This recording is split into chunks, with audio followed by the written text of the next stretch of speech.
The chalk snapped clean in half when Mamie Pritchard's fingers went rigid around it. She had been writing the alphabet across the freshly painted blackboard, her back to the classroom, her voice steady and warm as she shaped each letter with practiced care. She had been in the middle of her very first morning in Harlan Creek, Texas, the year 1882, and the 7 children seated at their rough-hewn desks had been watching her with the wide, cautious eyes of young creatures deciding whether to trust something new. She had been doing everything right. She had crossed 200 miles by stagecoach and before that by rail from Cincinnati, Ohio, specifically to do everything right. And then she had turned around to face her students and found him. He was not a child. He was not remotely close to being a child. He was a man somewhere in his mid-30s, broad-shouldered and sun-darkened, with dark hair pushed back beneath a dusty black hat that he had not seen fit to remove indoors, and he was sitting in the very last desk at the back of the room, a desk that was approximately 2 sizes too small for him, and he was watching her with gray eyes that gave away absolutely nothing. The children had not warned her. Not one of them had said a single word. Mamie's mouth opened, then closed. The broken chalk fell from her fingers and hit the plank floor in 2 small pieces. Sound was enormous in the silence. "You are not one of my students," she said. Her voice came out steadier than she felt, which was fortunate, because what she felt was something hovering dangerously between fury and a kind of irrational panic she could not afford. The man tilted his head slightly, as though her statement required consideration. "No, ma'am," he said, "I am not." "Then I would like to know," Mamie said, her spine going ruler straight, "exactly what you believe you are doing in my schoolroom."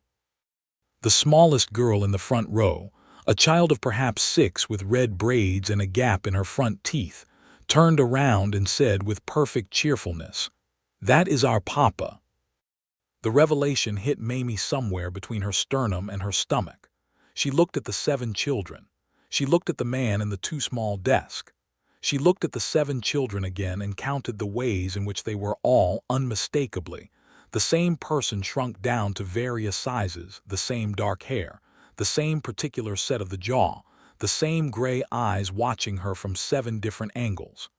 "Your papa," Mamie repeated.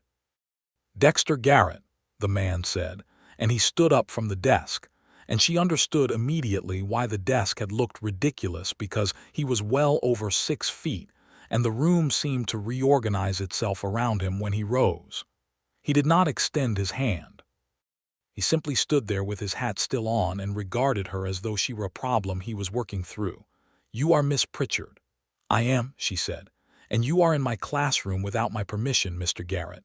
Something moved in those gray eyes, not quite amusement, not quite hostility, something that lived in the uncomfortable territory between the two. "This is my land," he said. "My barn lumber built this schoolhouse. My money paid for half of what you see in this room, including that blackboard." "And the school board hired me," Mamie said. "And the school board did not mention that the children's father would be attending lessons." The silence that followed was not comfortable. The 7 children watched the 2 adults with the focused attention of an audience at a traveling show. The oldest boy, who looked to be about 12, was making a visible effort to appear as though he were studying the grain of his desktop. "I will not be in your way," Dexter Garrett said. "You are already in my way," Mamie said. "You are sitting in a student's desk." Another small movement in those eyes. He picked up the hat he had laid on the desk beside him, nodded once, and walked out of the schoolroom with the unhurried deliberateness of a man who was never in a hurry because nothing in the world had yet moved faster than him. The door closed behind him without a sound. Mamie stood for a moment in the settling silence, her heart doing something irregular and inconvenient in her chest, before she turned back to her blackboard, picked up the remaining half of chalk, and began again at the letter A. She had no idea in that moment that he would be back the next morning, or the morning after that, or every single morning for the next 6 weeks. She had come to Harlan Creek, Texas, in the October of 1882 on the strength of a brief letter from one Reverend Aldous Webb, who served as both the spiritual and civic center of the small ranching community 30 miles west of San Antonio. The letter had found her at the Cincinnati Young Women's Educational Society, where Mamie had been lodging for 2 years while she completed her teaching certificate and waited for a position that would take her somewhere she could not already see the edges of from her window. The letter said that Harlan Creek needed a school teacher and that the previous one, a Mr. Clarence Hooper, had departed suddenly, and under circumstances the Reverend chose not to detail in writing.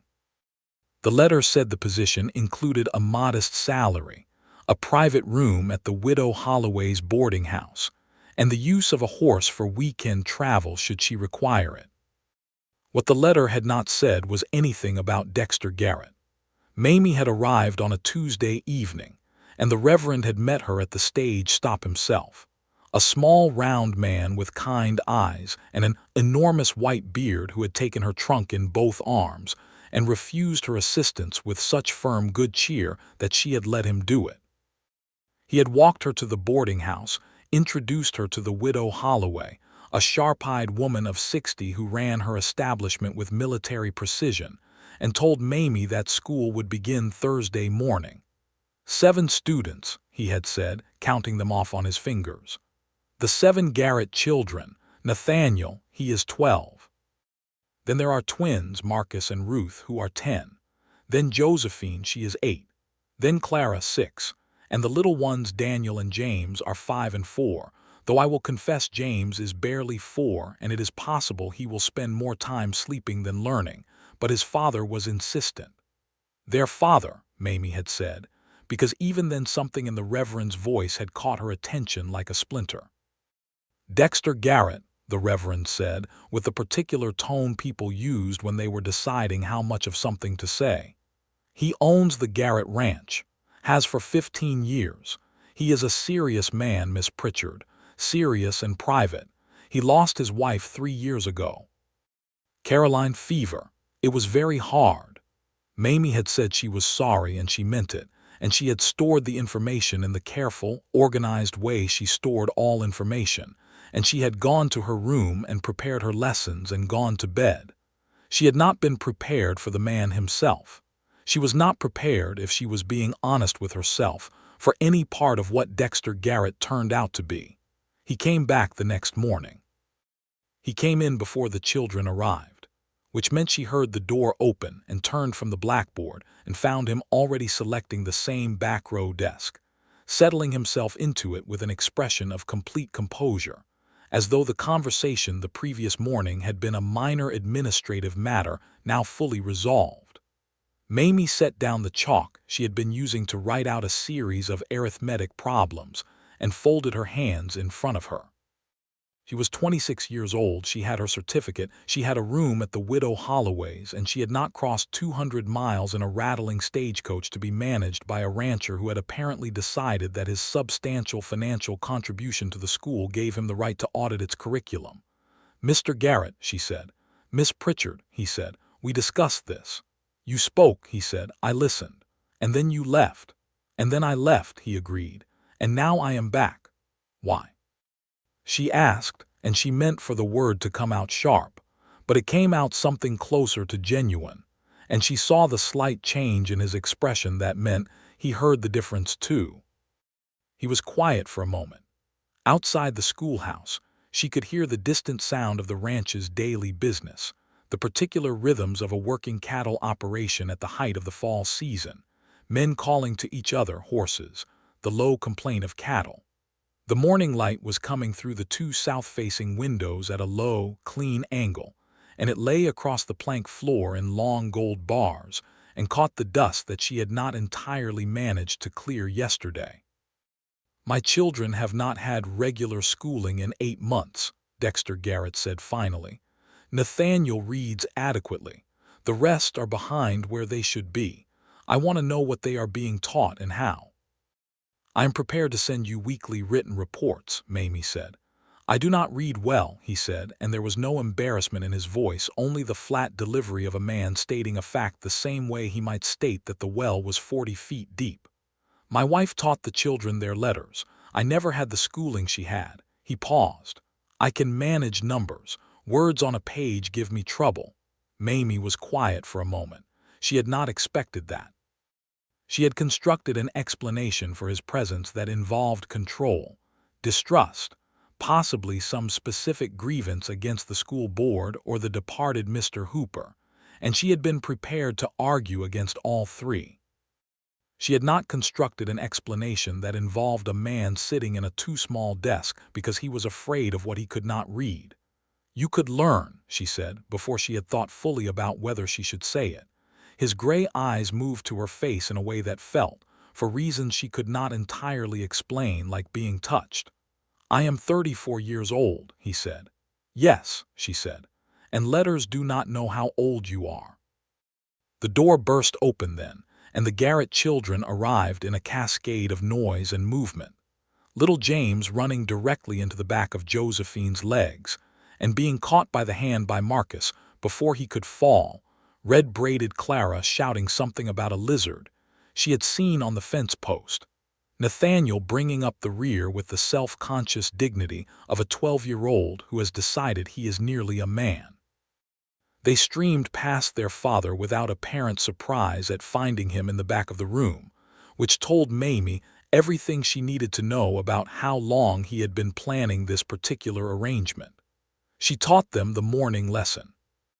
She moved through arithmetic and then reading, and she watched the 7 children with the focused, cataloging attention that was her particular professional gift, learning in real time who was quick and who was careful, who needed encouragement and who needed challenge. She was good at this. She had always known she was good at this, even before she had the certificate to confirm it. And in the back of the room, Dexter Garrett sat in his too small desk and watched everything she did with those gray eyes that gave away nothing and gave away everything at the same time.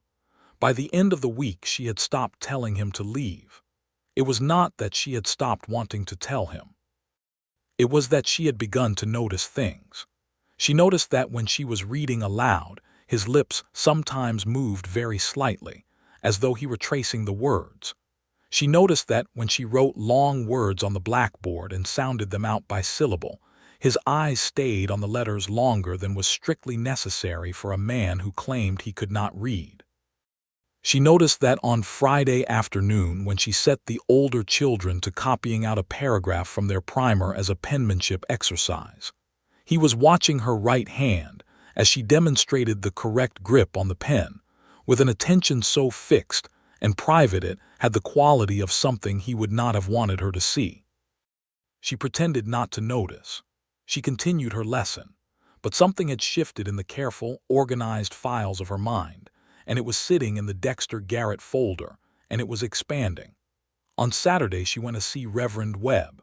He lived in a small house beside the church, which was itself the most substantial building in Harlan Creek, and he met her at the door with coffee and apple cake and the serene patience of a man who had been expecting her visit. "Tell me about the previous teacher," she said. "Mr. Hooper." The Reverend set down his coffee cup with delicate care. "Clarence Hooper was a perfectly adequate teacher," he said, "who made the significant error of deciding that the Garrett children would be better served if he managed their education without their father's input. He tried to exclude Mr. Garrett from the school. He tried to exclude Mr. Garrett from all discussions of his children's progress. Yes. He told Dexter directly that a man with no formal education had no standing to question his teaching methods." The Reverend picked up his cup again. "Dexter Garrett is a patient man, Miss Pritchard. He was patient with Mr. Hooper for approximately 4 months. Then Mr. Hooper found his personal belongings packed and left on the stage road with a note from the school board informing him his services were no longer required." "The school board," Mamie said carefully, "or Dexter Garrett?" The Reverend smiled into his coffee. "In Harlan Creek," he said, "those two things are not always entirely separate." Mamie sat with this information. "He controls the school board," she said. "He funds a significant portion of what passes for civic life in this community," the Reverend said. "He does so without requiring acknowledgement of the fact, which is either admirable restraint or careful strategy, depending on how you choose to look at it." He looked at her over his cup. "He is not a bad man, Miss Pritchard. He is a man who lost his compass when he lost his wife, and he has been doing his best to navigate without one ever since. Those children are his entire world. Everything he does for them. Mamie walked back to the boarding house through the cool October afternoon, the dry Texas grasslands golden and enormous on every side, the sky overhead a shade of blue that did not exist in Ohio, and she thought about Dexter Garrett sitting in a too small desk, because the words on a page had always been a locked door, and about how the man who held the key to a locked door was not the same thing as the man on the other side of it. She spent Saturday evening preparing a second set of lesson materials. On Monday morning, she arrived at the schoolhouse before everyone else, as was her custom, and she set out the children's lessons in their usual places. Then she placed a second set of materials on the back desk, a primer, a slate, a piece of chalk. Dexter Garrett arrived 12 minutes before the children, as was apparently his custom, and he stopped in the doorway when he saw what was on the back desk. He looked at it for a long moment. He looked at Mamie, who was arranging the front of the room with complete composure and not looking at him. He sat down at the back desk. He picked up the primer. He set it down. He picked up the chalk. "Miss Pritchard," he said. "Good morning, Mr. Garrett," she said, her back to him, writing the date on the blackboard. "What is this?" "Materials," she said, "for a student." Another silence. She could feel his gaze on the back of her neck the same way she could feel the Texas sun, as something with actual physical weight. "I told you I do not read well," he said. "I know," she said. She turned around and looked at him directly, and she made sure her expression was neutral and professional and completely without pity, because she had understood from the first moment he mentioned it that pity was the thing he would not survive. "I also know that you have been watching my reading lessons with the focused attention of a man who is actively trying to teach himself, and that you have been doing it in secret, and that doing it in secret means you are making slower progress than you could be making with help." He looked at her. The gray eyes were doing something complicated. "The children do not need to know," she said. "You are sitting in the back. Your back is to them. What you do at that desk is between you and me." She watched the complicated thing in his eyes complete itself and arrive somewhere. He looked down at the primer. "What do I do with this?" he asked. "Open it," she said, "to the first page." He opened it to the first page. She turned back to the blackboard and began the morning lesson. She taught the children and she taught him at the same time, building the lesson so that what she was saying to the children about letter combinations and sound patterns also applied, in its bones, to the man in the back of the room, and she did it with enough art that if she had not designed it that way, no one could have told the difference. She had been trained by good teachers in Cincinnati, and she had always known, in the abstract, that differentiated instruction was a useful skill. She had never had quite this particular application of it in mind. After the children's mid-morning break, while they were outside running the excess energy off in the thin October sunshine, she went to the back of the room and stood beside the back desk and looked at what Dexter Garrett had written on his slate. He had copied out the words she had spelled for the children. Slowly, carefully, imperfectly, but legibly. She could read every one of them. "Your letter formation is actually quite good," she said. "My wife taught me the shapes," he said, not looking up from the slate. "Years ago, I just could not make sense of what order they went in or how they sounded. That is a specific kind of difficulty," she said. "There is a name for it, though the science is still very new. It does not mean anything is wrong with you. It means your mind receives written information differently than most people's minds do." He looked up at her then, and the look was not exactly what she expected. It was not relief or gratitude. It was something more complicated than either of those, something that had years of held feeling behind it, something that was pressing against the glass of his composure from the inside. "My father," he said, "told me I was stupid." The words fell into the room the way heavy things fell, without drama and without softening. "Your father was wrong," Mamie said. She said it without inflation, without the brightness people used when they were trying to be encouraging, because she had understood that what he needed was not brightness. He needed the even, factual weight of a statement delivered by someone who had no reason to say it if it were not true. He looked at her for another moment. Then he looked back at his slate. "The children are coming back," he said. She returned to the front of the room. It became the pattern of their days. Mamie arrived early, set out his materials, taught the combined lesson that was designed to serve both audiences. And during the afternoon session, when the younger children were napping and the older ones were doing independent work, she would carry a second primer to the back desk and work directly with him, her voice low, while the room held its collective breath around them. He was not a quick learner in the way that some children were quick, that effortless absorption where the information simply settled into place. He was a determined learner, which was different and in some ways more interesting. When he encountered a rule that governed a letter pattern he had been approaching incorrectly, he did not simply nod and move on. He turned the rule over, examined it from every side, asked questions that were occasionally frustrating in their refusal to accept easy answers and occasionally illuminating in the ways they identified the gaps in explanations that had seemed complete before he tested them. "Why does the E at the end of a word change the vowel in the middle?" he asked one afternoon, "but not in every word." "Because the English language was assembled by borrowing from several other languages across many centuries," she said, "and the rules from one source language do not always harmonize perfectly with the rules from another." He considered this. "So it is not perfectly logical," he said. "Almost nothing that humans create is perfectly logical," she said. "Logic is the goal. History is the obstacle." He looked at her with a look she was beginning to recognize as the one that meant she had said something that surprised him. It was a particular sharpening of attention, a slight narrowing of the gray eyes, like a man adjusting the focus of a rifle sight. "That is an interesting way to put it," he said. "It is a true way to put it," she said. The October deepened toward November, and the air along the Texas plateau grew sharp at morning and evening, though the midday was still warm.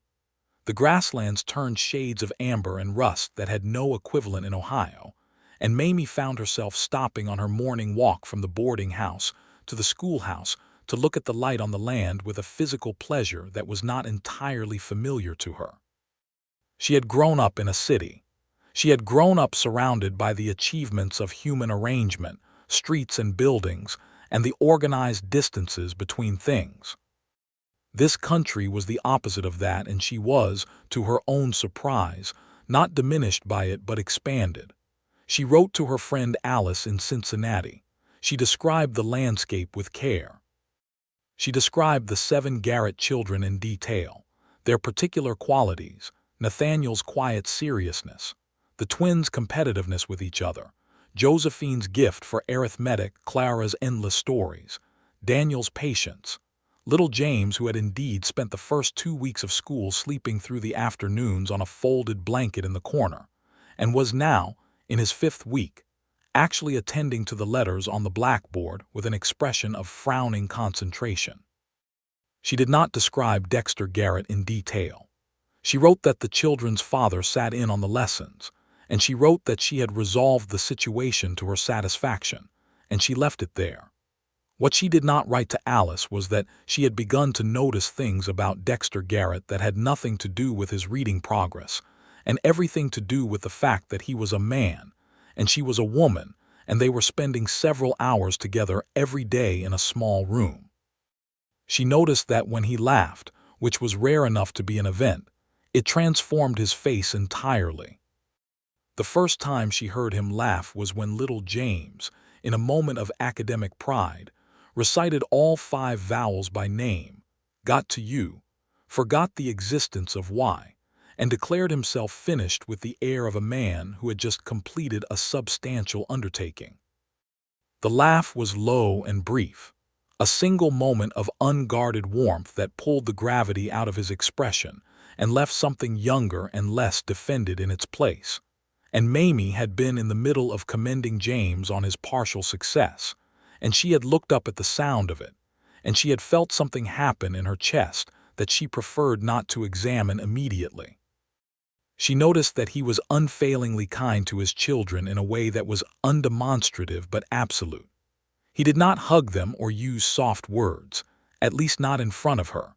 But when Josephine misspelled a word she had been proud of knowing, and her small face crumpled, she saw his hand come forward from the desk behind her and rest briefly on her shoulder, and the crumple resolved. She noticed that when the twins argued, which they did regularly, he let them argue until the argument had a shape, and then he would say one sentence that named what they were actually fighting about, not the surface thing, and the argument generally collapsed under the accuracy of the naming. She noticed that he watched her. She had known from the first morning that he was watching her.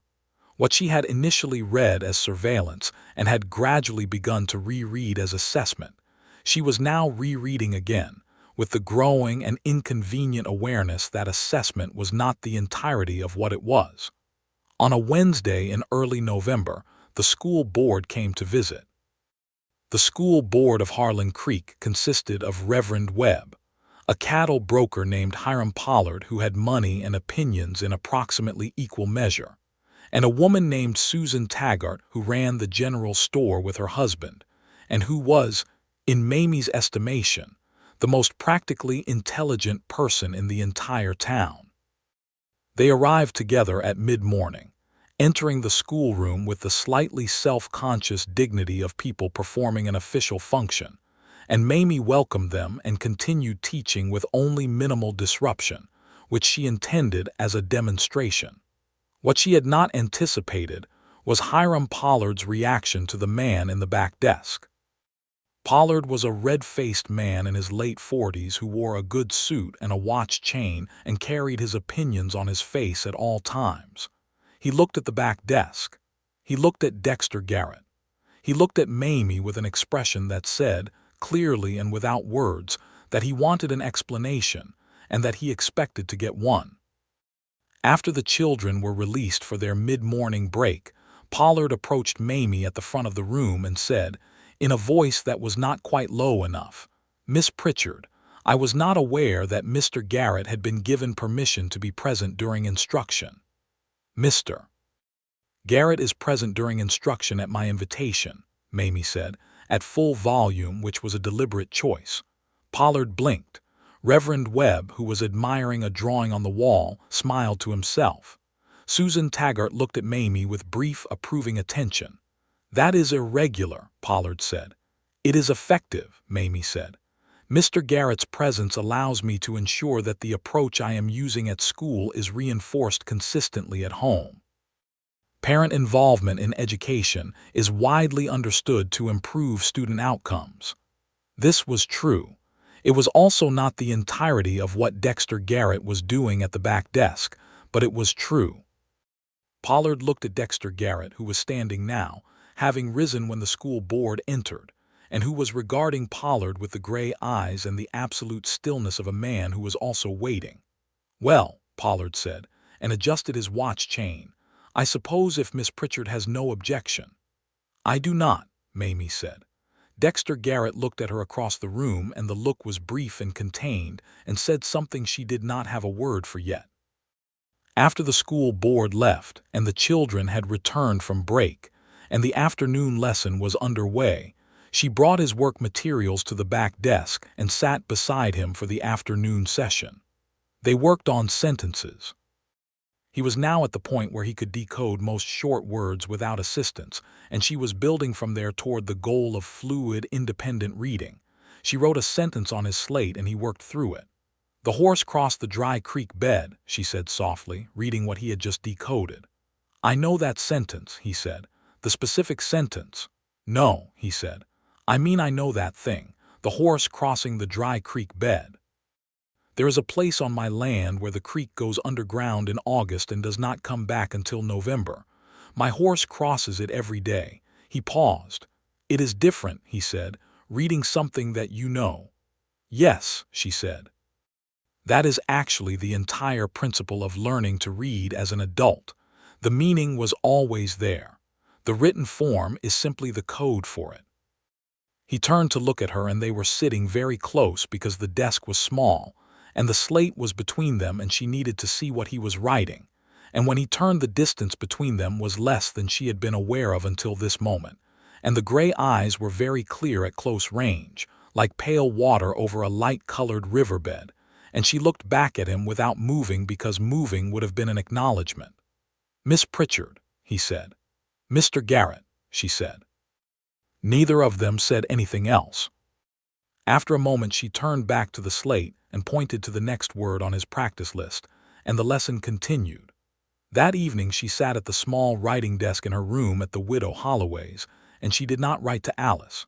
She looked at the wall, which was hung with a small piece of embroidered scripture and a faded painting of some generic landscape that bore no relationship to Texas, and she thought carefully about the situation she was in. She had come to Harlan Creek to teach school. She was teaching school.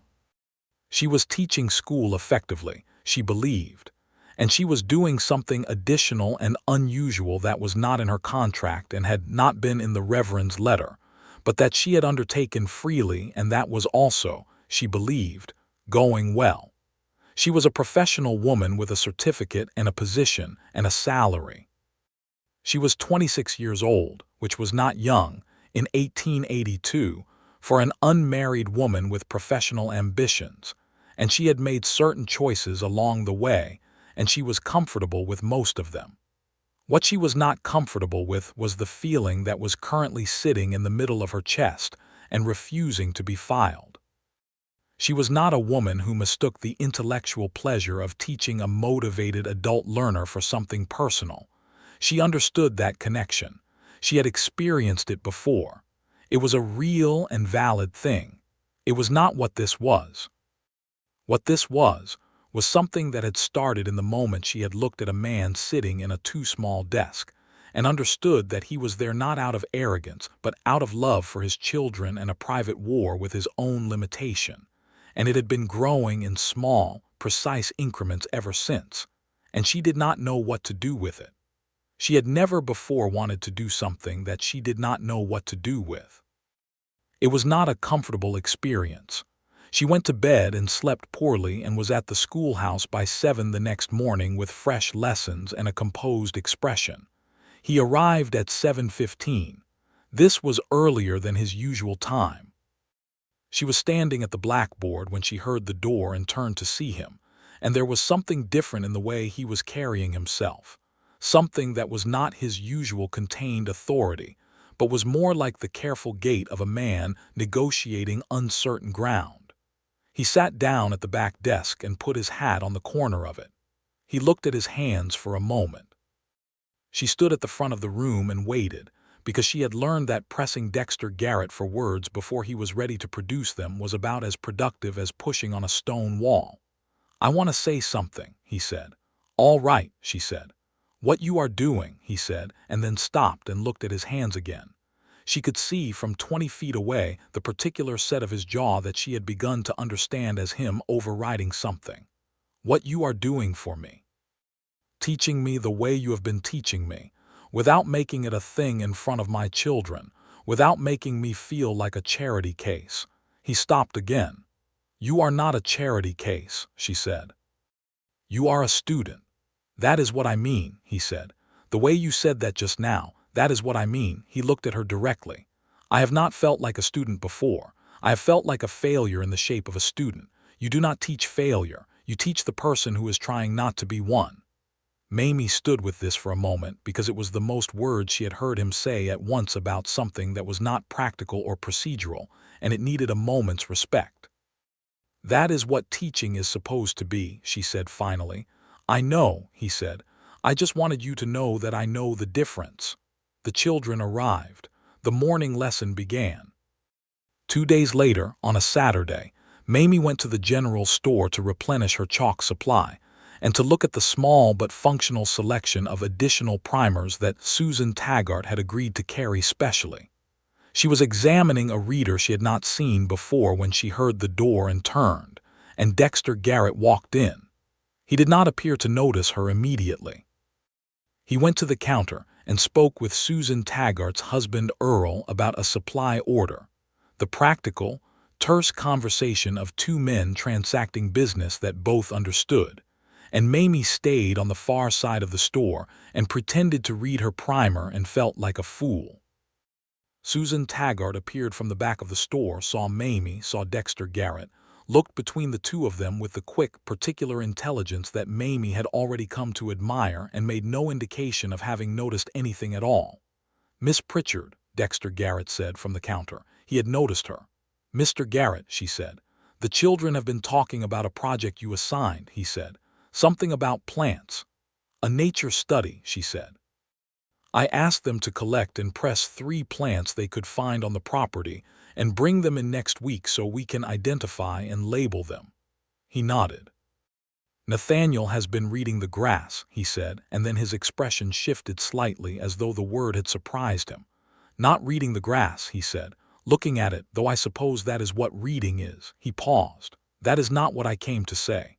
"What did you come to say?" she asked. "I wondered," he said, "if you would be willing to walk the property on Sunday, so I could show you what they are likely to bring in, so you know what you are looking at when they come in with their specimens." Mamie kept her expression perfectly neutral. "That is a thoughtful idea," she said.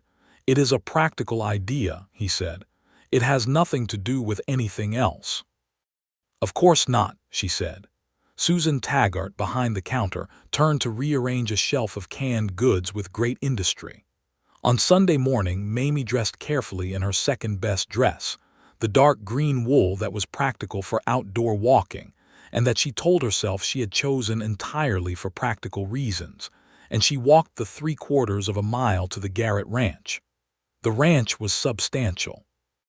She had been aware of this in the abstract, but standing at the gate and looking at the scope of it, the main house, the bunkhouse, the barns, the corrals, the pastures rolling away to the south and west under a sky of November blue, she understood it more concretely.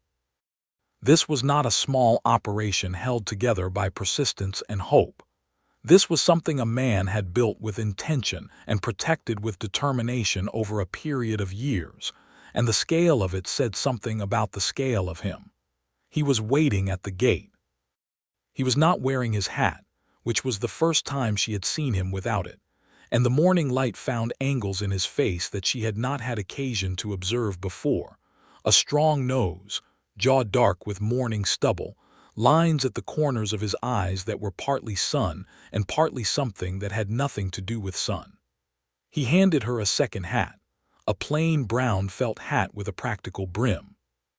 "Sun will be on us by 10, he said. She put it on without protest. "Lead the way," she said. He walked her through the eastern pastures first, where the grass was still long and varied, and he named things for her. Not in the botanical way she would have named them, but in the rancher's way, the way that said what the plant did and where it grew and what it meant about the quality of the land it grew on and whether the cattle would touch it. It was a different taxonomy. She found it more interesting than she had expected. "That one," she said, pointing at a low-growing plant with silver-green leaves and small dried seed heads, "is what Ruth brought home pressed between 2 pieces of card last week. She would not tell me where she got it because she thought I would not approve of her going that far on her own." A slight smile moved on his face. "Ruth gets far on her own fairly regularly," he said. "She is less predictable than she looks." "All the children are," Mamie said. He looked at her sideways. "You have known them 6 weeks, he said. "I have known them 6 weeks, she said. "I have been paying close attention for 6 weeks. He looked ahead again at the grass and the distance. "What do you see," he said, "when you pay close attention to them?" It was an odd question from this man who had a careful line between professional and personal that he maintained consistently. She thought about the question honestly. "Nathaniel is carrying something he thinks is invisible," she said. "He is trying very hard to be the man you would want him to be, and he is 12 years old, and that is too early for that weight." Dexter Garrett was quiet for a long moment. "His mother," he said. "He was with her when the fever spiked. He got the doctor, he did everything right, he was 9, he has decided it was not enough." Mamie was quiet too. They walked. The dried grass whispered against their boots. "He needs to be allowed to be wrong about arithmetic sometimes," she said finally. He needs to understand that being wrong and surviving the wrongness is part of the process, not just in school. He nodded. "What do you see with the others?" he asked, and his voice was lower now, not defensive, something closer to the voice he used when he was working through a difficult sentence in the primer. "Clara talks constantly because she is figuring out the world by describing it, and she needs that encouraged, not managed," Mamie said. "The twins are in a quiet competition that is also a deep friendship, and that paradox is good for them. Leave it alone. Josephine's arithmetic is 3 years ahead of her grade, and she needs material that matches her. Daniel watches everything before he does it, which will make him very good at things that require patience, and he should not be pushed to be quicker than he is. James," she paused and smiled, "James is 4 years old and already has an opinion about everything and will be completely ungovernable by the time he is 10, and I mean that as the highest possible compliment." Dexter Garrett laughed. It was the second time she had heard it.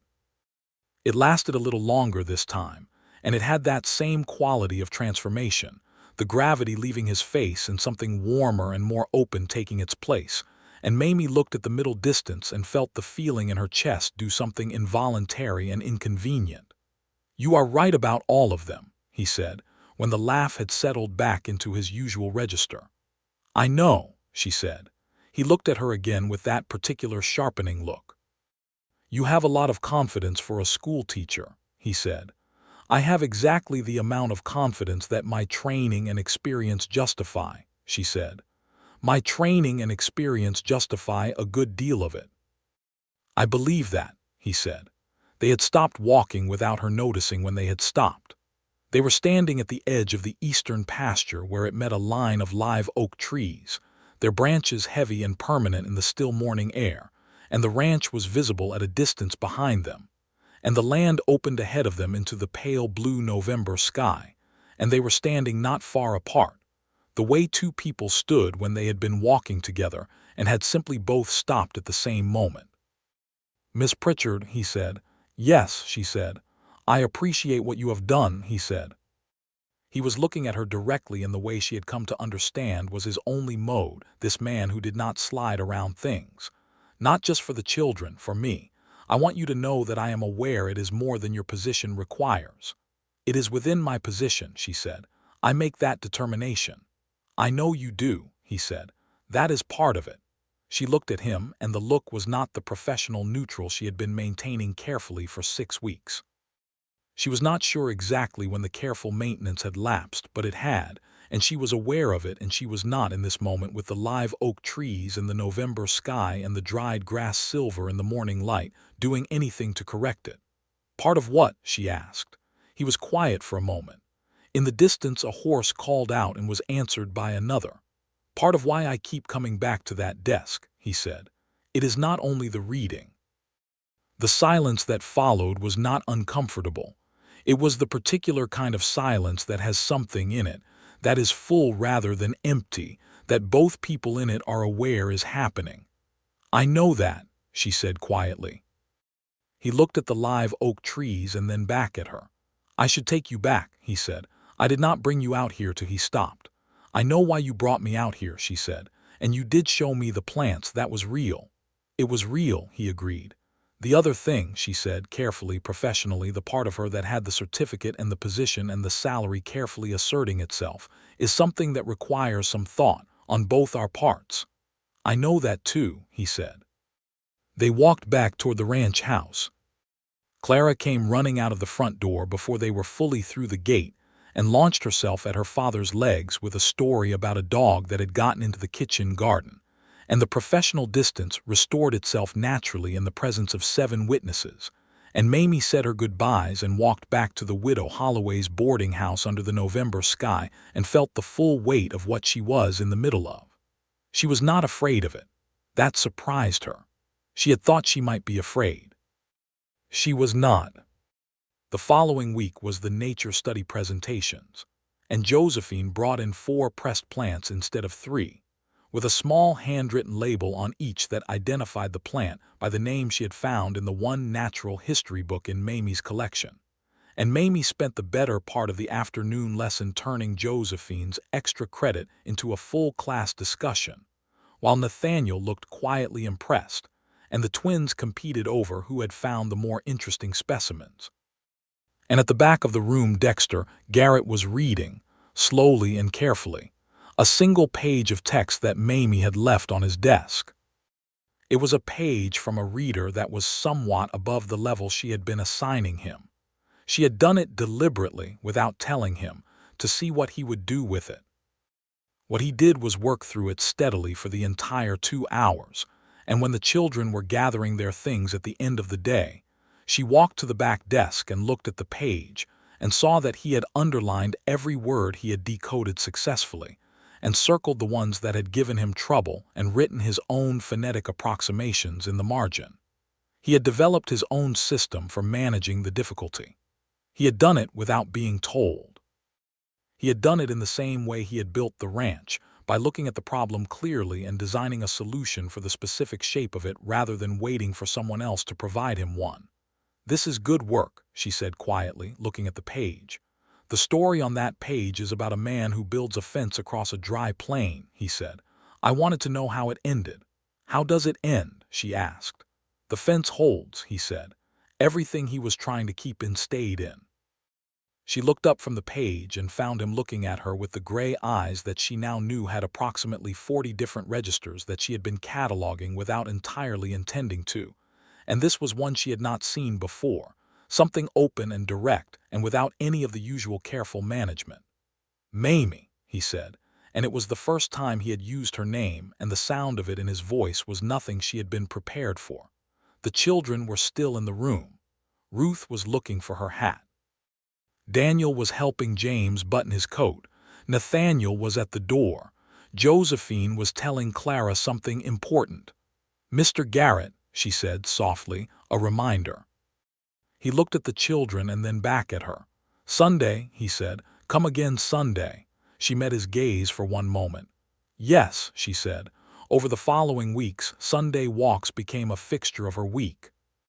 They walked the ranch together, and he showed her the landscape with the care of a man showing someone something precious. The places where the underground creek surfaced in winter, the old Comanche trail that crossed the south pasture, the hill at the northwest corner of the property from which, on a clear day, you could see 30 miles. He talked about the land with a love that was not sentimental but functional, the way he loved everything, with clarity about what it was and what it needed and what it could do. She talked too. She told him about Cincinnati, about the Women's Educational Society and the teachers who had shaped her thinking, about her father who had been a bookbinder and who had filled their small house with the physical shells of other people's ideas, and raised his daughter to believe that the inside of a book and the inside of a mind were approximately the same kind of place. She told him about her younger brother Thomas, who had gone west himself 5 years ago and was somewhere in New Mexico territory, and wrote letters that were increasingly infrequent and increasingly happy. Dexter listened to everything she said the way he listened to everything, completely and without the restlessness that characterized most people's listening, the way they were already framing their next contribution while you were still speaking. He listened all the way to the end. It was disarming. By December, his reading had progressed to the point where he was working independently through material at a 4th grade reading level. And while this would not appear impressive to someone who did not know where he had started, Mamie knew where he had started, and the rate of his progress was something she found genuinely remarkable. He came to the back desk every morning and worked with a consistency and intensity of focus that she had seen in very few of the students she had taught. He had been told all his life, directly and indirectly, that he was not capable of this. He was proving, quietly and without performance, that he was. The children were progressing too. Josephine's advanced work had expanded into a small correspondence course that Mamie had set up, writing to a mathematics educator at the University of Texas on Josephine's behalf, and receiving back a series of problems calibrated specifically for a precocious 8-year-old. Nathaniel had started writing, in a careful, plain style that was entirely his own. The twins had found a cooperative project in the nature study that had turned their competition into collaboration. Clara's endless talking had been channeled into regular oral presentations to the class that were becoming, as the weeks passed, genuinely accomplished. Daniel had taken to drawing, and his slow, patient observations of the world around him produced drawings of the plants and animals of the ranch that were strikingly accurate. James had learned all his letters and was, as Mamie had predicted, developing opinions about absolutely everything. On a Friday evening in mid-December, Dexter asked Mamie to stay after the children left. He had never done this before. She sent the last of the children out the door and turned to find him standing at the front of the room, which was also new. He had been a back-of-the-room presence for 2.5 months. He was holding something in his hand, a piece of paper. He held it out and she crossed the room and took it. It was a letter, short, approximately 8 lines. The handwriting was not polished, but it was clear and consistent, and every word was spelled correctly, and the sentences were complete and grammatically sound. The letter said in plain language that she had changed something in him that had been broken for a long time, and that the change was not only about reading, and that he hoped she knew what he meant, and that he believed she was the finest person he had encountered in a very long time, and that he was asking in writing, because he thought the occasion deserved it, whether she might be willing to consider a future that was more than Sunday walks and lessons at the back desk. Mamie read the letter twice. She looked up at him. He was standing very still with the contained quality he had, but beneath the containment there was something else, a visible waiting, a vulnerability that he was not trying to manage or hide, which meant he had made a decision to offer it, which she understood was not a small thing for this man. "You wrote this yourself," she said. "Yes," he said. "Without help," she said. "Without help," he said. She looked at the letter again. She had been thinking about this for weeks, turning it carefully in the organized space of her mind, examining it from all the angles that her training and her professional pride and her sense of her own future required her to examine it from.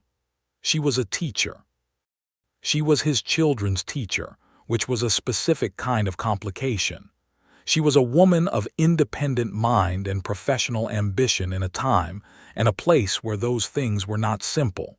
She knew all of this.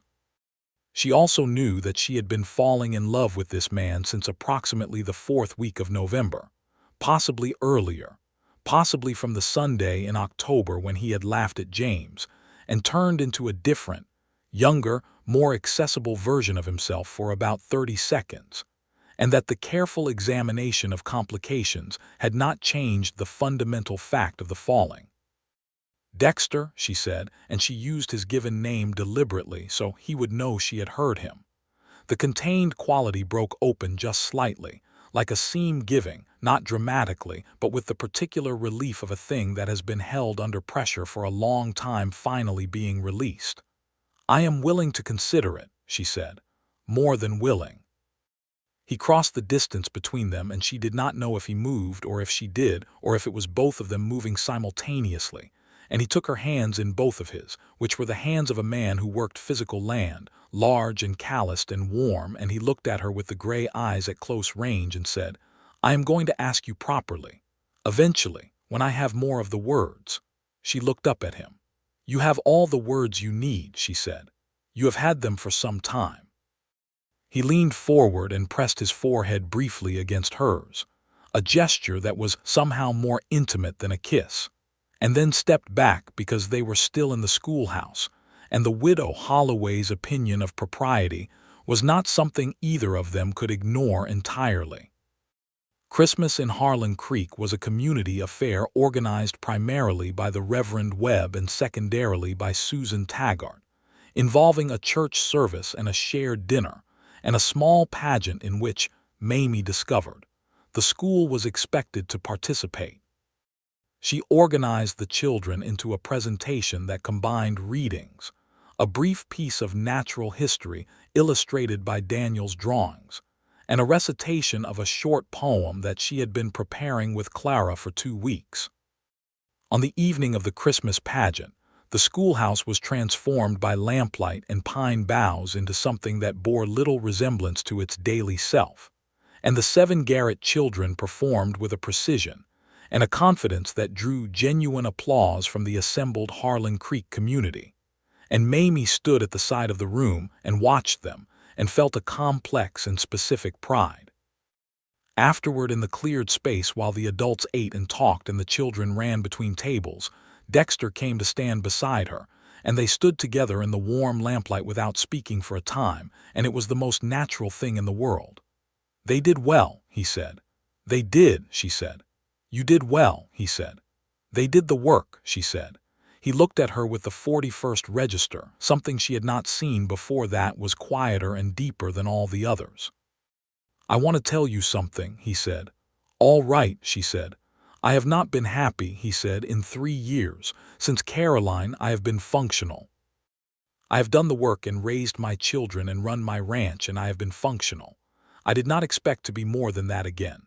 He paused. "I am more than that again. I wanted you to know the size of what I am saying." Mamie was quiet for a moment. Around them the community noise continued, children and laughter and the particular warmth of a small, winter celebration. And in the middle of it this man was telling her something with the clean precision that was his particular form of eloquence. "I know the size," she said. "In January, Reverend Webb came to visit Mamie at the boarding house. He sat across from her at the small parlor table and accepted a cup of tea from the widow Holloway and waited until they were alone before he said, with the directness that she had learned was his own mode when it mattered, 'There is talk.'" She looked at him. "About Mr. Garrett and myself," she said. "You are aware of it," he said. "I am aware that 7 children go home each evening and report their day to their father," she said. "I am aware that Harlan Creek is a small community. I am aware that Susan Taggart sees everything that walks through her store. Yes, I am aware that there is talk. The talk is not hostile," the Reverend said carefully. "In general, the community respects Dexter Garrett. They are, I would say, largely relieved to see him something other than the version of himself that has existed for 3 years." He wrapped both hands around his teacup. "Hiram Pollard has expressed concern that your professional judgment may be compromised." Mamie looked at him steadily. "My professional judgment is not compromised," she said. "The evidence of my students' progress over the past 3 months is available for any school board review." "I know that," the Reverend said. "I told Hiram that. I am mentioning it only so that you are not surprised when the school board meeting in February addresses the question." "I appreciate the warning," she said. The Reverend looked at her with the kind eyes above the enormous beard.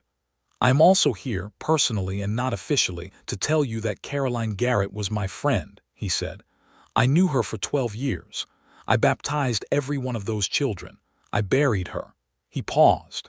"She was a woman who loved her family with great generosity, and she would have wanted for her children what you are giving them. And she would have wanted for Dexter what she could see him becoming when he is with you, which is the man she married before the weight of the years pressed the easier parts of him down." Mamie held this carefully. "Thank you," she said, and meant it in several directions at once. The February school board meeting was held in the church, and Mamie attended it and presented her students' progress in precise, detailed terms that left no room for the suggestion that her attention to them had been anything other than complete. She listed achievements by student. She presented the correspondence she had initiated with the University of Texas on Josephine's behalf. She noted Daniel's developing scientific observation skills as demonstrated by his drawings, which she had brought to show. Hiram Pollard tried twice to introduce the question of whether it was appropriate for a teacher to develop personal connections with a student's parent. Susan Taggart pointed out, both times, that Miss Pritchard's students were consistently outperforming any cohort that Harlan Creek had previously produced, and that whatever Miss Pritchard's personal arrangements were, the school board's jurisdiction extended to her professional conduct and nowhere else. The Reverend said nothing, but he voted with Susan Taggart, and the motion Hiram had not quite managed to formulate did not materialize. After the meeting, walking home under a February sky that was brilliant with winter stars, Dexter fell into step beside her. "I heard how it went," he said. "Susan Taggart is formidable," Mamie said. "She has been since she was 16, he said. "She will not get any less so." He was quiet for a moment, their boots on the cold ground, their breath visible in the clean winter air. "I owe you an apology," he said. She looked at him. "For what?" "For putting you in a position where your profession can be questioned," he said. "That was not my intention. I did not think clearly enough about the cost to you." "You are not responsible for Hiram Pollard's opinions," she said. "I am responsible for what I ask of you," he said, and there was a gravity in his voice that she recognized as something he had been carrying. She stopped walking. He stopped too and turned to face her in the starlight. "What are you asking of me?" she said. He was quiet for a long moment. The stars were very clear and very cold overhead, and the town of Harlan Creek was dark and silent around them, the houses sending thin threads of smoke into the winter sky. "I am asking you to marry me," he said. "I am asking you to be the children's teacher for as long as you want to be their teacher. And I know that those two things have a complexity to them that I cannot resolve for you. I am asking you to live on the Garrett Ranch and to have a life with me and my children, and to let it be your life too, not a position and a salary but an actual life." He paused. "I have thought about how to say this properly for 2 months, and that is the best I can do." Mamie looked at him, at the face she had been learning for 4 months, the gray eyes and the strong jaw and the lines that were partly sun and partly everything he had carried. "It is better than you think," she said. "It is actually very good." "Is that a yes?" he said. "Yes," she said, "that is a yes." The thing that happened in his face in the next moment was the most unguarded she had ever seen him, all the careful, managed composure releasing at once. And he stepped forward and took her face in both of his hands and kissed her in the middle of the cold February street under the West Texas stars. And it was not a tentative kiss or a careful kiss. It was the kiss of a man who had been waiting with great patience for a long time and had finally arrived at the thing he was waiting for. When they separated, she was cold and warm at the same time, and neither of them said anything for a moment. "I need to speak to Nathaniel first," he said, and the practicality of it made her love him considerably. "Yes," she said, "and to the others in the right order," he nodded. He was still holding her hands. Neither of them moved toward their respective destinations, which were in opposite directions, for another extended moment. "Dexter," she said. "Yes," he said.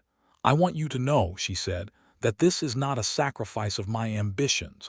I want to be clear about that. I am choosing this because I want this life, not because the alternative fell through or because this was a reasonable second option." He looked at her with the direct, serious attention that was his truest mode. "I know that," he said. "I would not have asked if I did not know that." "Good," she said. He squeezed her hands once and released them, and she walked toward the Widow Holloway's and he walked in the other direction, and the street was quiet and cold and full of stars, and she was engaged to be married in the middle of the Texas winter, 4 months after arriving by stagecoach with a trunk and a certificate and no idea whatsoever about what was waiting for her. She went to her room and sat on the edge of her bed and looked at the embroidered scripture on the wall, and she laughed, quietly, to herself. And then she wrote Alice the longest letter she had written since she left Cincinnati. The wedding was in April, when the Texas grasslands were as green as they would get. The brief, brilliant spring green before the summer burned it to gold. Reverend Webb performed the ceremony in the church, and the entire community of Harlan Creek attended, and Susan Taggart provided a reception that she organized with the same precision she applied to the store inventory. And Hiram Pollard came and ate the cake and shook Dexter's hand with something approaching genuine warmth. Because, whatever Hiram's opinions about professional appropriateness, Dexter Garrett had been a friend to this community for 15 years, and the community knew it. The 7 Garrett children stood in the front row of the church, Nathaniel at one end and James at the other, and Nathaniel was tall and straight, and only slightly less composed than his father, and James was wearing his good shirt and had opinions about the flowers. And in between them the other 5 were arranged in a row that was Mamie's entire professional world and was now, additionally, her family. She had spoken to each of them individually in the weeks before the wedding, in the right order, the way she and Dexter had discussed.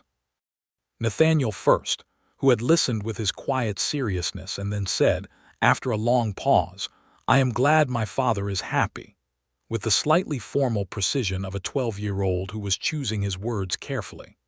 The twins together, who had immediately begun debating what to call her and had arrived, independently and simultaneously, at Miss Mamie, and considered this solution so perfect that they were briefly united in common cause. Josephine, who had hugged her without warning with the focused intensity of a girl who did not do things by halves. Clara, who had told her about it at length from several angles, as though helping Mamie to fully understand the significance. Daniel, who had nodded and then, 3 days later, presented her with a drawing of the ranch house that he had labeled in his careful, patient letters, "Home."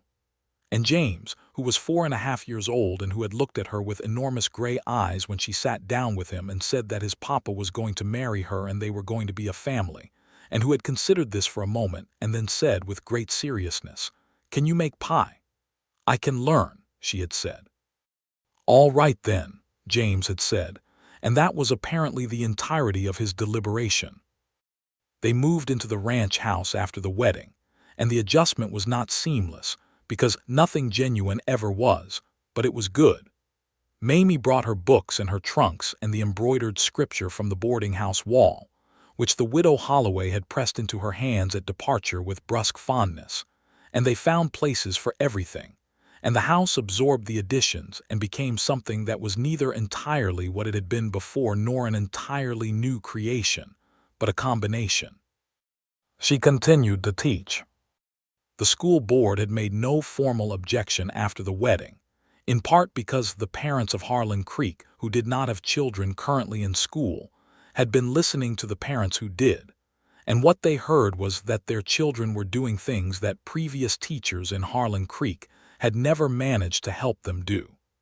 Josephine was now in correspondence with an actual mathematics professor at the University of Texas.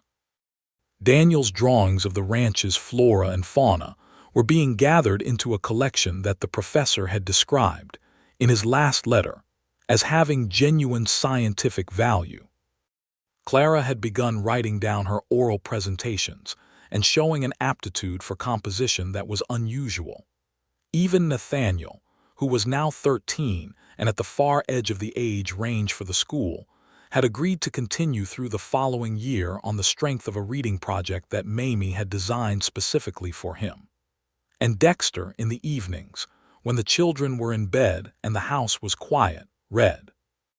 He read by lamplight at the kitchen table while Mamie graded papers at the other end, and he was not reading primers or readers anymore.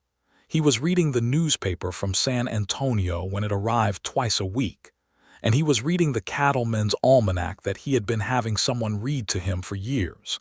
And he was reading, with some difficulty, but with his characteristic determination, a history of Texas that Mamie had found at the general store. One evening in late May, he looked up from the newspaper and said, "There is something here about a proposal in the legislature to fund public schools more broadly. It would affect how the Harlan Creek School is operated." She looked up from her grading. "How?" "It says," he said, and he read it carefully with the slight concentration of a man for whom reading still required the application of real effort but who had long since stopped letting that deter him, and he read the relevant passage accurately and completely. She listened to him read. She was grading arithmetic papers and her pencil was moving, and she was listening to him read from the San Antonio newspaper about a bill in the Texas legislature. And outside the window the late May evening was warm and fragrant with something she had come to understand as the particular smell of the Texas night, dry and green and enormous, and she felt something so full and specific that she set her pencil down and sat with it for a moment. "What do you think about it?" he asked. "I think it could be good if the funding reaches schools like this one," she said. "I think the mechanism matters. I think," she said, looking at him, "that it is remarkable that you are reading it to me." He looked at her with the 42nd register, or perhaps it was the 41st, the new quiet deep one. "It is not remarkable," he said. "It is just reading." "I know," she said. "That is what makes it remarkable." He smiled, and it was not the brief contained thing. It was the open one that happened when he was not managing himself. And she thought, not for the first time, about how the most important things she had done in her professional life were, in the final assessment, not the things she had been trained to do, but the things she had done in response to what she found in front of her. The things that had required not just her training but her actual self, and that this was true of love too. By the following spring, when the grasslands were green again and little James was old enough to be taking real lessons rather than sleeping through them, Mamie knew she was expecting. She told Dexter on a Sunday morning, on the hill at the northwest corner of the property from which you could see 30 miles, and he was quiet for a moment with his hand in hers and the view enormous around them, and then he said, "Are you happy?" "Very," she said. He pressed his lips to her temple, a gesture that had become his particular way of expressing the things that were too large for words, even now, even after all the words he had found. Their son was born in November of 1883, and they named him Robert, which had been Dexter's father's name despite everything, because Dexter said that reclaiming the name for something good seemed like the right kind of refusal, and Mamie agreed. Robert was a large, determined baby who had his father's gray eyes, and, as Mamie told Dexter with great satisfaction in the first weeks, who was already showing signs of his father's particular kind of intelligence, the kind that turned things over and tested them, and did not accept easy answers. The 7 older children received Robert with varying degrees of enthusiasm and uniformly complete acceptance. James, at 5, took a proprietary interest in his new brother that involved sitting beside the cradle and providing a running commentary on Robert's activities, which were, at 2 weeks old, primarily sleeping and eating, but which James found endlessly remarkable. Daniel drew a picture of Robert that was, in Mamie's estimation, genuinely beautiful, and labeled it with the same careful, patient letters he applied to everything. The school continued. Harlan Creek grew slowly, as small Texas towns grew in the 1880s, and the school population expanded as new families arrived over the following years. Mamie hired an assistant teacher in 1885 when the numbers justified it, a young woman from Austin named Frances who was sharp and enthusiastic, and who Mamie mentored with the care she had received from her own best teachers in Cincinnati. She built the curriculum with an expanding and adaptive intelligence, adding what was needed, removing what wasn't, always calibrated to the specific children in front of her. Nathaniel, who was fully grown by then, had gone to San Antonio to study at a young man's college there, the first person from Harlan Creek to pursue formal education beyond the local level, and he wrote letters home that were long and detailed and full of the quiet intellectual life that Mamie had always seen waiting inside him. Marcus had stayed on the ranch with his father and was becoming, at 17, an impressive young rancher in his own right. Ruth had begun studying medicine from the books that Mamie had helped her obtain, with a focused determination that suggested that whatever she decided to do with her life, it would be thorough. Josephine had begun teaching herself, at 14, the mathematics that no formal school in Harlan Creek could provide, guided by the correspondence with the University of Texas professor that had now been going for 3 years. Clara was writing stories, real stories, full and particular, and Mamie had sent one to a publication in San Antonio on Clara's behalf and received back a letter of genuine interest. Daniel's natural history drawings were in the care of the University of Texas professor, who had included several in an academic paper about the flora of the Texas Plateau. And James, exactly as predicted, had opinions about everything, and was completely ungovernable and an absolute joy.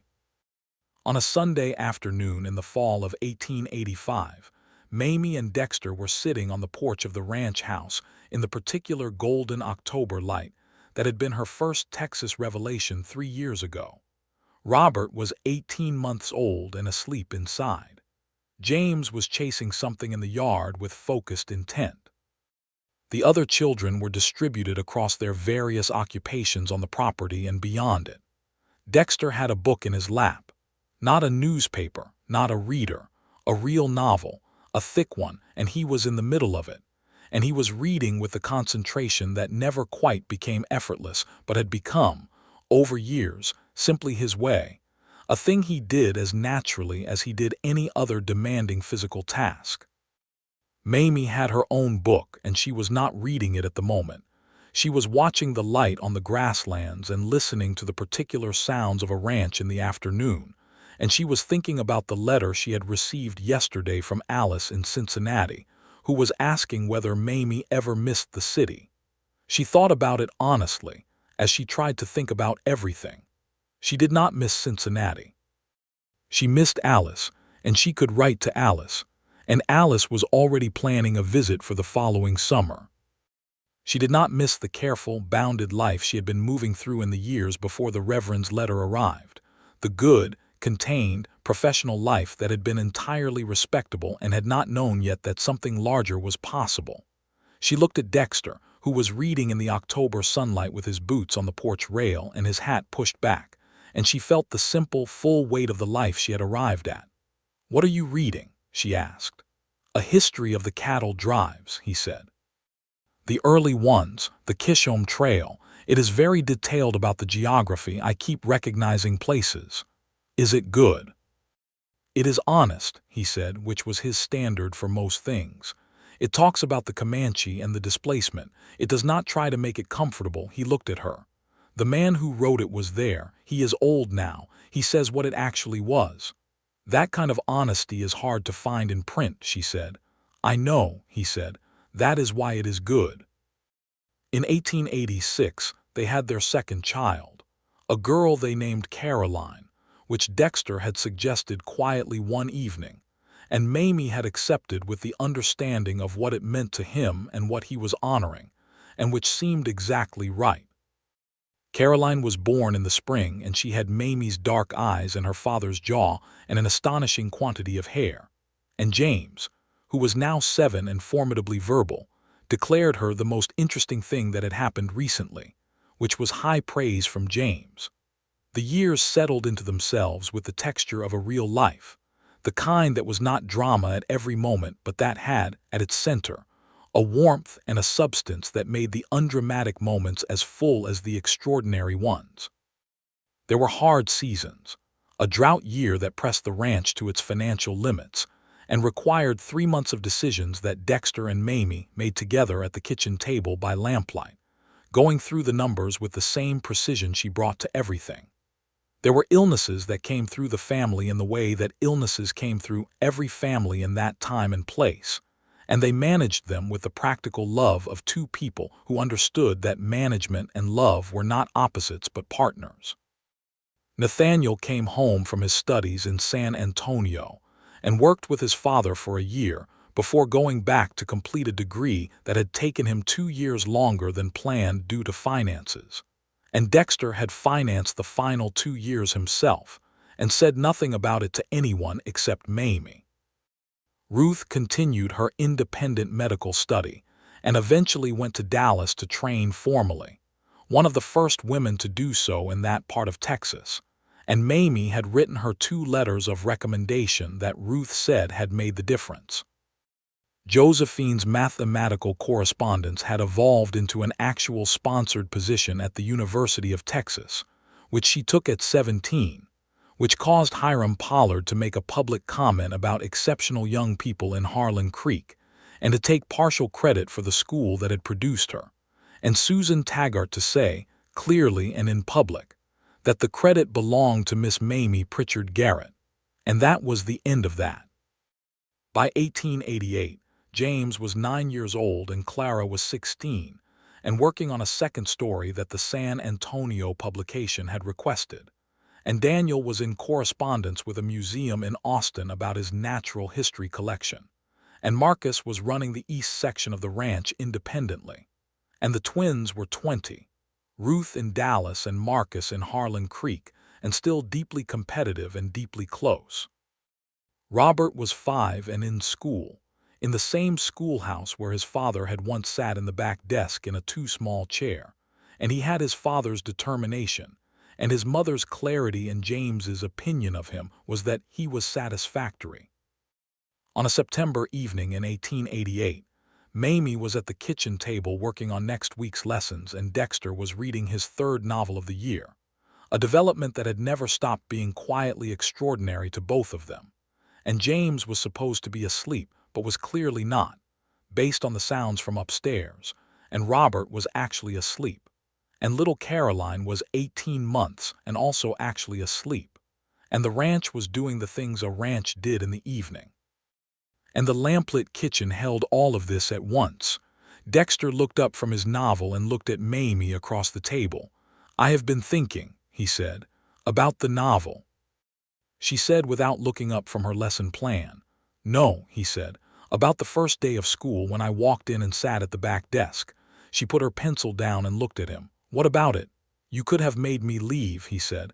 "I was expecting you to make me leave. I had come in ready for a fight about it." "I know," she said. "I decided not to give you the fight you were ready for." "Why?" he said. She considered this. "Because I looked at you," she said, "and I saw a man who had already had enough fights. And because whatever was complicated about the situation, the reason you were there was love for your children, and that was not something I was willing to punish." He looked at her across the kitchen table in the lamplight, this man she had known for 6 years now, whose gray eyes she knew in 40-something registers, and whose reading she had built from the ground up, and whose laugh she had memorized, and whose children she loved as absolutely as if they had arrived at that love from the beginning. "Thank you," he said, for the second time in 6 years, for the same thing, and the weight of it was different now, deeper, carrying all the years between. "You are welcome," she said, for the second time in 6 years, for the same thing. From upstairs James shouted something about a spider, and Dexter rose from his chair with the same unhurried deliberateness that had characterized him from the first morning. And Mamie heard his boots on the stairs and James's voice dropping to the more reasonable register. It took on when his father was in the room, and she picked up her pencil and continued her lesson plan. Outside the window the Texas night was enormous and star-filled, the same stars that had been over this land long before the school and the ranch and the town and the road and everything that human life required. And the lamp threw its warm circle against the dark, and inside it everything was accounted for. Everyone was found, and the woman who had come to teach the children had built, from a back row desk and a broken piece of chalk, and the stubborn, impossible grace of 2 people paying close enough attention. An entire life. She finished the lesson plan. She heard Dexter's boots on the stairs, the slower, quieter return of a man who had gotten his youngest back to sleep. She heard him cross the room above her, and then she heard the stairs again and his familiar step in the hall, and then he was in the kitchen doorway, leaning against the frame in the lamplight, looking at her with the quietest and deepest of all his registers. "He wants to know," Dexter said, "whether the spider is bigger than a dime." "What did you tell him?" Mamie said. "I told him the spider is considerably smaller than a dime and that it is doing important work and deserves to stay where it is." "Did he accept that?" "He accepted it with reservations," Dexter said. "He is writing a full position paper on the subject, apparently." Mamie set down her pencil and turned to face him fully. "He gets that from you," she said. "He gets it from you," he said. "From both of us then," she said. "From both of us," he agreed.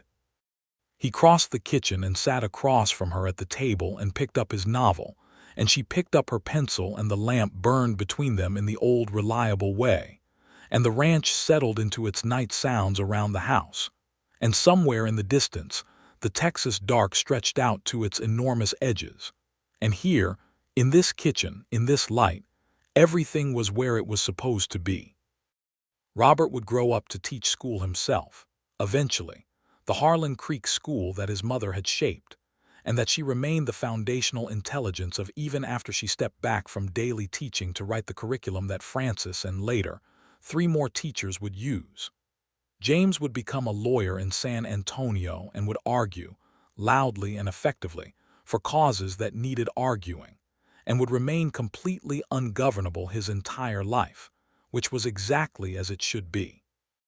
Caroline would grow up to be a rancher like her father, with her mother's eye for what a situation actually required, and she would expand the Garrett operation in the 1900s into something that the original version of it could not have imagined.